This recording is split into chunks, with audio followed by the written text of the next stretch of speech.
All right, so welcome to this first episode of Let's Corona. Since this is the first episode, I'm gonna explain briefly what this is all about. So basically, um, a few weeks ago, the whole Corona COVID-19 started, and I was actually getting quite depressed. I've been traveling the world, addressing the issue of refugees, mainly in the Middle East and in Europe. And I was thinking about how can I actually use this knowledge and my network, and I've got the idea of doing this live stream. So uh, I'm not gonna make a long introduction about this. We'll make another video explaining this more in detail. But today I have Wassim directly with me from Lebanon, and we will get some insight on what's actually going on in Lebanon right now. Um, and I'll just introduce you to Wassim now. Wassim, welcome to this Let's Corona. Thank you. Can you briefly tell us what are you doing in Lebanon? Okay, I am just now working with On Time. It's a delivery service.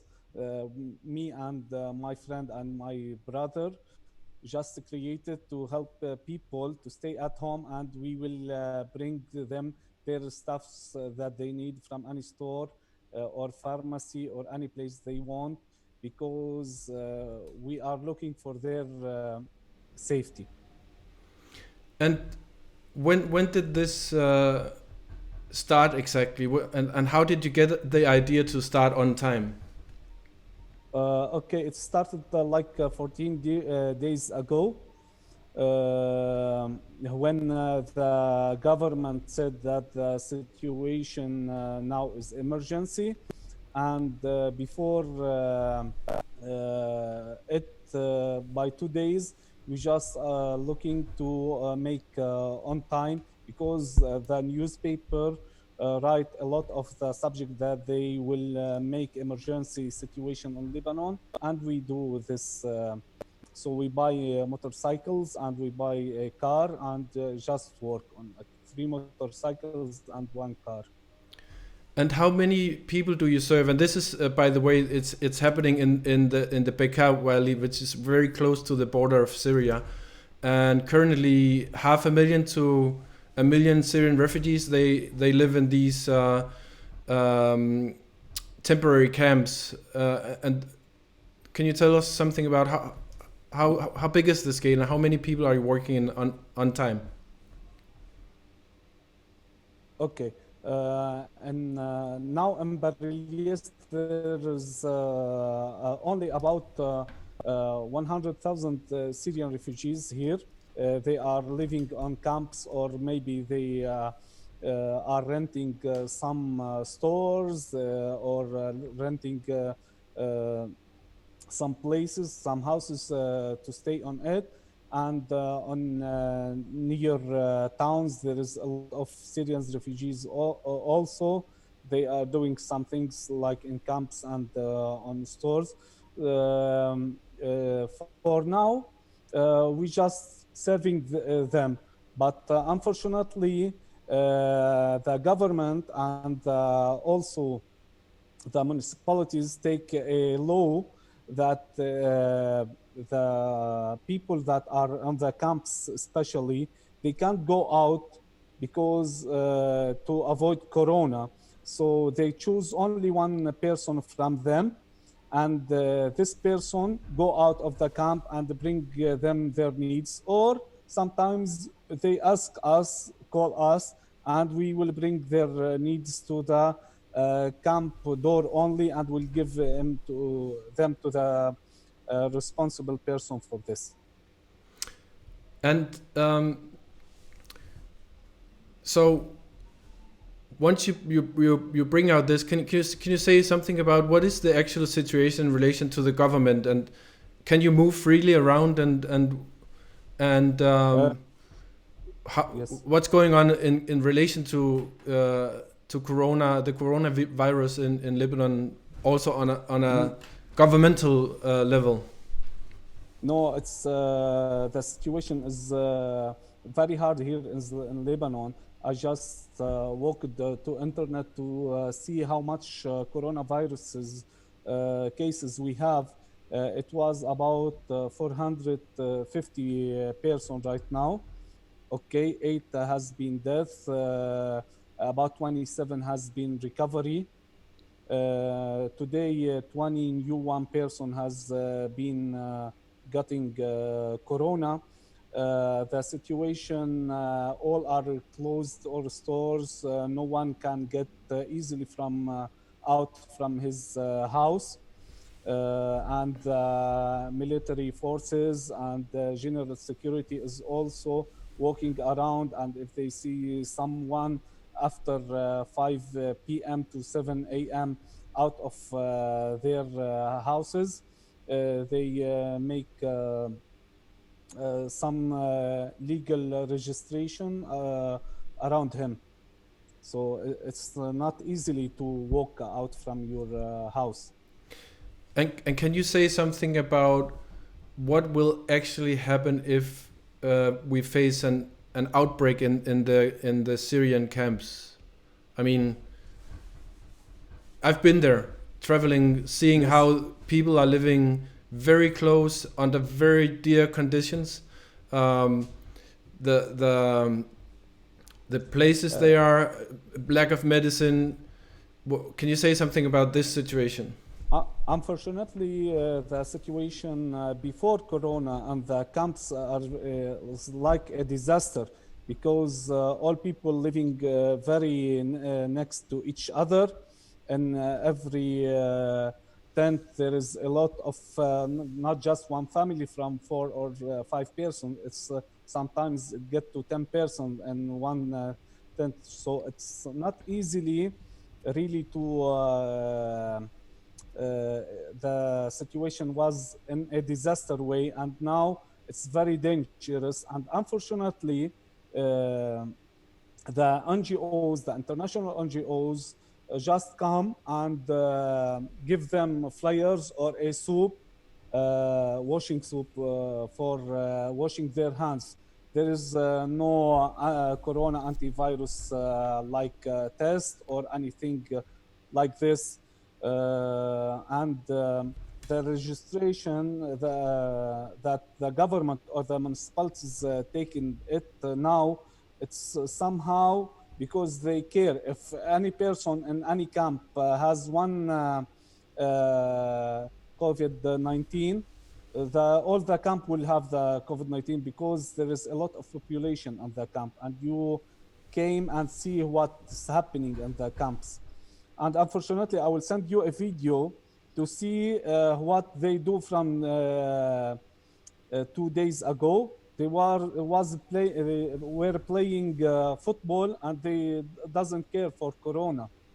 So can you say something about when you move around the area? What are the Syrians saying about the whole situation? What do they know about the outbreak, and do they fear it, or um, what how do they take it, the Syrian refugees? There are a lot of types of Syrian refugees. Some said that there is no corona. It's just a lie that from USA next to give it to China to destroy China. Some saying that no, there is a corona and we should be aware from this. And some they make it for the god because they have to work, and because if they didn't work every day they will not have money to eat. So what do you think will happen once or if an outbreak of COVID-19 actually hits Lebanon in the refugee camps? What do we face?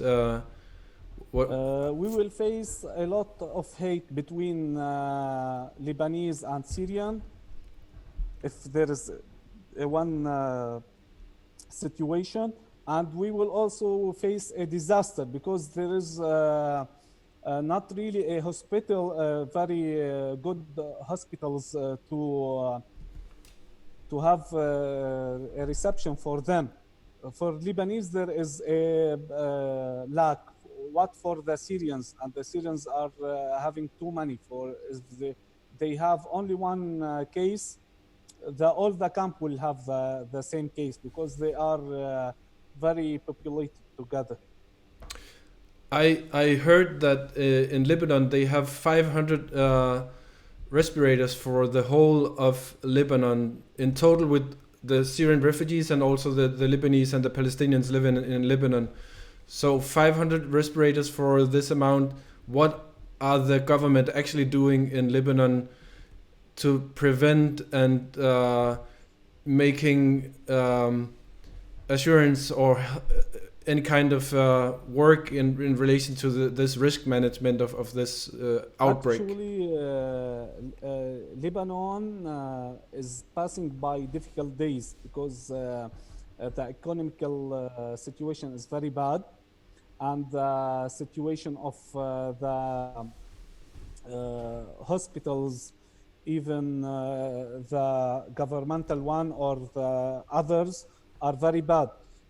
So the government saying that keeping and stay in home is the best way to avoid corona. For hospitals, some parties are going to make rent some hospitals or rent some houses to make or making some camps because if there is a lot of persons that have COVID-19, they will get them for there. Yesterday, there was about 1,600 apartment for this thing, and they are supposing that the worst hasn't come yet to Lebanon. It will come after on the next week because every day we have a new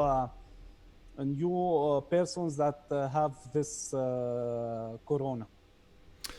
And I actually heard I have connections within the some of the big helping organizations in Lebanon, and I had a call with them during the past days, and they spoke about the government looking for places to set up tents, and also within the camps they're trying to get the Syrian refugees to have appointed persons that will try to act if and once an outbreak actually hits the camps, and also, as I understood so far, no cases of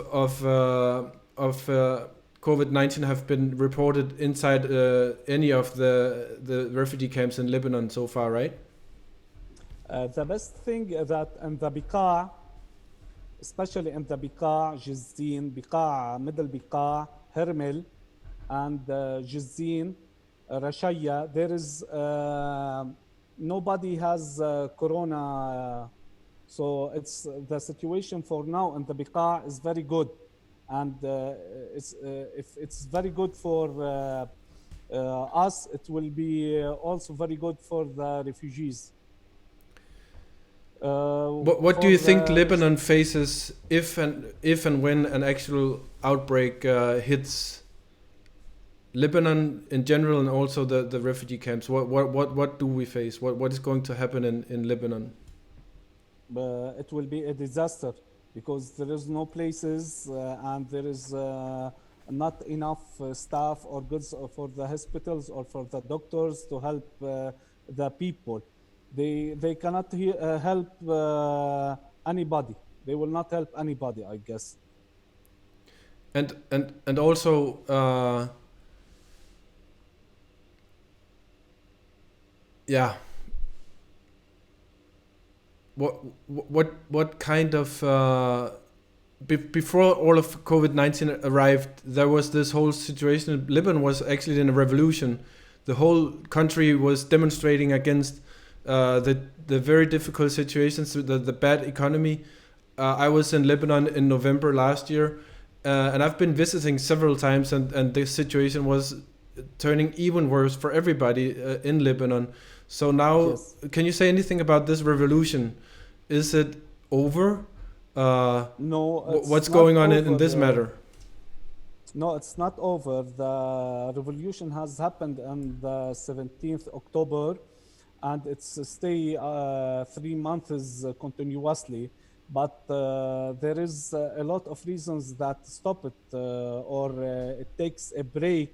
Now, one of them was the weather because it was too cold, and because the new government has been got on, and they are doing very bad treatment with the one who is against it and against the registration that they do it. But the economical situation is going down. Most of the people, about 50 of Lebanese people, 50% has been poor people. From 2 or 3 days, the government said that it will give help for the people, and it will give them to the municipalities to give them to the people, but it will not work a lot. It will work for one time, maybe for just 2 weeks, and will stop. So the revolution will become more bigger and more better, I guess, after Corona will stop, because people are also care of their health. They will not go down now and have Corona just for revolution. After they stop the Corona, inshallah, soon, the revolution will come back, because this government, the same faces from same parties. And with that said, I will thank you for all of this information, uh, getting us an insight to what's going on in Lebanon in the current situation. I wish you all the best of luck with your amazing project right now, which is called On Time, driving the goods and needs for people in the refugee camps in Bekaa, where half a million to a million Syrians are residing at the moment. Um, Stay safe. I'll get back to Inshallah. you at some point, and hope the best of luck for all of you in Hope to Lebanon. meet Yeah. you also in Lebanon soon, and hope all the world will get out from this disaster that called Corona, inshallah. Yeah. Nice to meet you. I hope I will be back in Lebanon in a not so distant future. Um, we'll see how long the world is gonna need to be in a lockdown. Inshallah. Yeah. So for now, this was the first live stream. Thanks for following.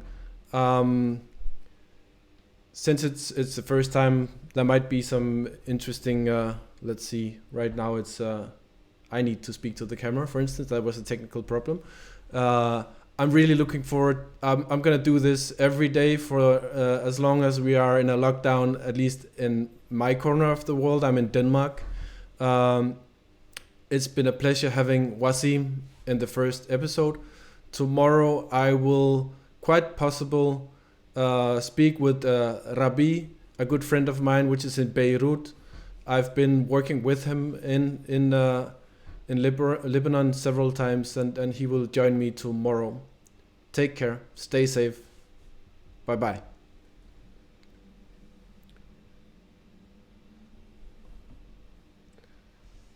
So if you just stay.